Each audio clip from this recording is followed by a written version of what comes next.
everyone, and welcome to Off-Road with Frank Ferraro, and I'm your host, Frank Ferraro. And today our guest is Sam Bousfield. He's the CEO of Samson Sky. Samson Sky is the home of the Switchblade, and that's your flying car. Sam, welcome to Off-Road. Hey, you bet. Thanks a lot, Frank, and thanks for having me on. It's an honor to be on something like this. You've made a name for yourself, for sure. Thank you so much. Hey, when I first saw the company and I first learned a little bit about what you were doing, I was enamored. I'm like, wow, this is like the Jetsons coming to life. This is so cool. I was really excited to even have it come on. I gotta ask you something. What inspired you to create the Samson Switchblade? And how did you first conceive of the idea of a flying car? Sure, artists dream the future. That's pretty commonly understood. You have the Jetsons, like you mentioned. You have anything of the future like Blade Runner, Fifth Element, Star Wars, Star Trek, all of them. Pretty much anything that shows the future in a future that you'd want to be in, right? It is most of the travel is in the air, and right now most of the travel is on the ground. When I started looking at this and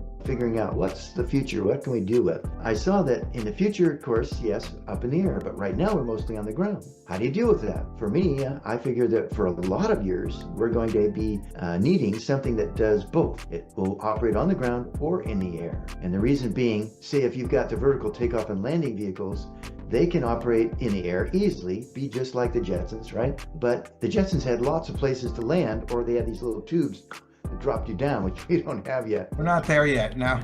So that's not quite there, and it'll take a long time before there's enough landing places around to really use those the way they should be used. Elon Musk is around. He can do that. He's ready for that. He's absolutely a dead set on making his little roadster fly. I'll see how that goes.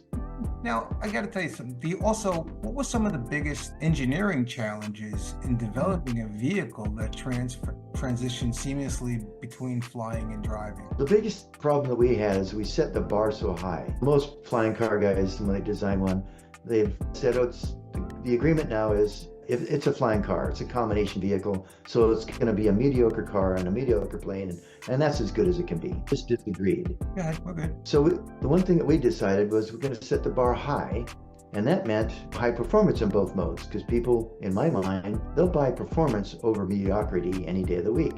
And they also want it stylish. Set out with that goal in mind, and now we've gotten over 125 miles an hour on the ground. We beat everything in Road and Track's historical database in our category for their slalom course, the 8 cones 100 feet apart, slalom. We've flown, I guess I'll say, our target is 160 miles an hour in the air for cruise speed, and that's not mediocre. That's a high performance vehicle. Oh, wow. So that sets us apart in a lot of ways. We're also 3 wheels, which is an unusual category or another usual way to do it, but we've designed it in a way that it is, like I say, very high performance and very fun to drive. This thing goes like a rocket. That's cool. That sounds really cool. You know, how do you see flying cars like Samson Switchblade fitting into the future of transportation? And what makes the demand, and what are you aiming to fulfill? The Switchblade flying car, for instance, if we are into production and getting the rates that we want to see with our production, will be something that people can use in the existing infrastructure and with no new regulations. So we could go out tomorrow and be building these, and people could be using them the day after. And that's a really great place to be, rather than saying, okay, we need batteries that don't exist yet, or we need rules that aren't agreed to.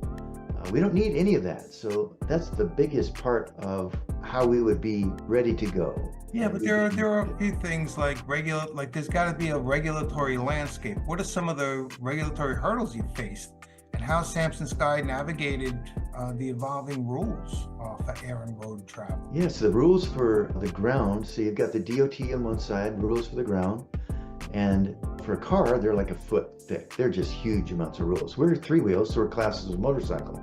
So for us, motorcycle regs are like an inch thick. They're really easy to figure, and they don't change much. You can deal with that, and we can serve the 2 masters. That's fine if they have small rules. That was the biggest thing for walking down this business-wise, is we had to know that we could get to the end and have a company that could actually do something and be productive and get the vehicle out into the world. And having 2 masters with big sets of rules on each side meant, no, that's not going to happen. So we set it up so that we could have a future The regulations are almost non-existent for us, which is really nice. What about safety? Safety is a major concern for vehicles in the air. What innovations has Samson Sky implemented to ensure the Switchblade is as safe as possible? The Switchblade has many features which are above even what's required of a vehicle like this. We have the same thing in mind. We want a safe vehicle for people to operate.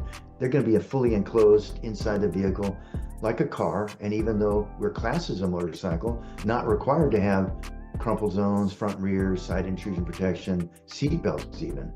We decided and looked at it and went, people are going to drive this like it's a car. They're going to feel as safe as if they're in a car. We need to go that extra mile. And even though not required, we do provide front and rear crumple zones, replaceable nose structure, just like a car would. If you get in a fender bender, you can replace it and go pretty easily.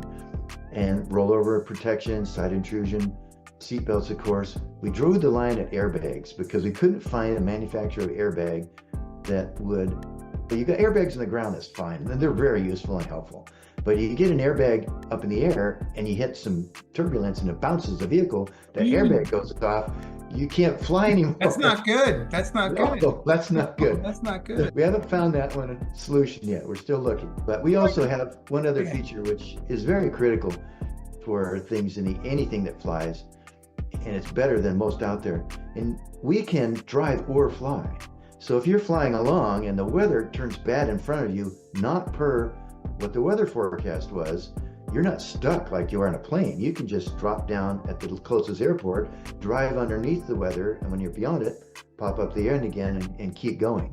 So you never really stopped. We also do have a whole vehicle parachute in case you just can't manage it up there for some reason. You can push that little magic red button and down you come. Now I want one. It's safe and everything. Who do you envision your primary customer base to be? And what kind of training or licensing will they need to operate a Switchblade? At first we were thinking that and I believe it's still true, our primary market, if you will, would be the existing pilots. There's about 600,000 existing pilots in the US. And so that's a reasonable market. When we first surveyed them, we got good results at a certain price range. So that's where we wanted to go. And I think that what happened is over the years, we've found more and more non-pilots signing up for the Switchblade. And we couldn't figure it because we were only really marketing on a limited basis. And that was to existing pilots. So we did another market survey, found out that, gee, there's a big group, 2 million plus, 2.5 million, something like that. Or no, excuse me, 21 million regional travelers in the US that drive 500-mile trips or 200 to 500-mile trips each year. And out of those 21 million people, quite a number when we surveyed the group, a huge amount would get a pilot's license to get one. They would pay the price that we would need to charge for it. They would participate 1 week at the factory to get the price that they named. And those kinds of things showed us that we had a huge potential market. So we looked at that and went, wow, we have more on this than we think. Now, what about going into production? Can you share some insights into your manufacturing process and how you plan to scale production to meet potential demand? Our manufacturing has been a primary concern for us because we had to keep a certain price range, and carbon fiber is very expensive the way it's done now, especially for small vehicles. So we've searched and developed and pushed forward technologies over the past 5 years in order to be able to have something that is not only half the cost of traditional carbon fiber techniques, but also 8 times faster to make. And so far, only Boeing and Airbus have been able to utilize that type of manufacturing. But we have a pretty good list. We have, I think we're the most popular flying car in history. We have orders from 57 different countries. We have reservations, 2,300 growing daily. And we have 130 people who prepaid in advance for the earliest vehicles. So there's a lot of buy-in for this, especially now that we have the final design that looks so cool. But the main thing is that we're ready and we can do it. And I think that when we have the production going and actually I'm just fading. What's the last part of your question? What have you guys taken to meet the demand? You're good. Okay, got it. All right, so cool. So that's the main thing, is that we are moving on a production method that's not only environmentally friendly and faster and cheaper. That was actually my next question. What steps has Samson Sky taken to ensure that the Switchblade is environmentally friendly and fuel efficient? We do have a hybrid electric power plant. We're ready for full electric when we can do it. Right now, batteries don't exist that will make it possible to go high and fast and far with battery. We're still not in the Jetsons landscape. Still not there yet, but hybrid electric sets us up for that. So we can do that in the future as soon as it's ready. And we can do hybrid electric now with a gas motor and a generator. But the manufacturing is really where we shine in the environmental area. We do use unleaded auto fuels rather than leaded aviation fuel. So that's one benefit for sure. But the manufacturing is really great because the type of method that we use to produce the carbon fiber to get the cost and price down also is environmentally friendly in the fact that it gives off no toxic gases during manufacture like regular carbon does. So the area around the plant doesn't have to breathe our fumes. Our employees don't have to wear masks or respirators, no papa suits to protect their skin. And it's also fully recyclable at the end of life. So the vehicle being almost all out of carbon fiber, fully recyclable. And it also is no waste manufacturing because all the little chips and extra pieces, trimmings and everything else, they just get put in a pile and they use for non-structural parts. So we use our own waste, if you will. Now, the concept of flying cars has been pursued by different companies in the past. What sets Samson Sky apart in its space? The main thing that sets us apart is that obviously we're high performance, and no one's really been able to do that except for us, I'll say. But we also fully protect the wings, all flying surfaces, and the propellers and everything else on the ground. So no one can access your flight equipment while you're parked and eating in a restaurant or anything like that. Very safe from that point of view, and it gives people peace of mind that they know their vehicle's in good working order when they go to use it to take off. Turns out that's really important for insurance that we've talked to will not insure a flying car that does not protect flying surfaces on the ground. And since we're the only ones that do that, I'm not sure how the other guys are going to get insurance. Oh, wow. Okay. And going down the road, have you entered into the capital markets at all? Are you looking for investors? What's going on that front? Samson has raised over 11 million to date. Okay. And so we're currently offering a Regulation D 506C private offering for stock in a C Corp company. It's a C Corp. Awesome. And that is out for accredited investors. Reasonable terms. Our third-party valuation came out way higher than what we're offering this raise at. So we hope that this one goes pretty quickly and people realize that it is a very good deal. Hopefully some people from this podcast like what you have to say and come along. What about the future? There's a lot of different ancillary parts that go along with the flying car. Beyond Switchblade, what other innovations or projects are you working on that could revolutionize this industry? I think that the most that I could talk about today would be the advancements along the lines of the Switchblade, because the Switchblade today takes a private pilot license to operate it, driver's license on the ground, but the future looks like it's heading towards a direction of autonomy, and I think that's something that we're moving forward with as well. So we have a ramp up of technology that we'll utilize and bring in steps along the way. The first is an AI co-pilot to help unburden the pilot when it's going in and out of busy airports or things. You need a little extra hand. The AI can step in and help with that. That can extend further as that technology is proven to where it can take on over more and more of the flying ability of the aircraft and eventually the driving as well.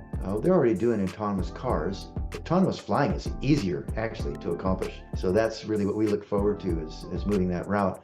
And the next step after AI would be the full fly-by-wire setup. In other words, electric flying controls. The pilot moves controls like right now cars have fly-by-throttle, throttle-by-wire I should say. And most cars operate on that basis, and we'll be operating out of similar things for the flying portion, and that'll lead to something that we can certify to the FAA that will provide point-to-point travel on demand. You call up your Uber, Lyft, or whatever, and it comes in, picks you up, takes you, flies you, drops you off where you want to go. Super, super, super cool.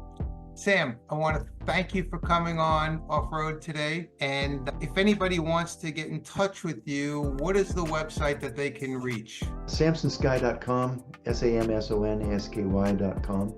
A great website with lots of data in it. We have, from there you can launch into the bottom of the page and go over to the YouTube and Facebook, LinkedIn. All those are open and operational. Awesome. Sam, thank you so much for coming on. Good deal, Frank. Thanks. All right. Have a good day.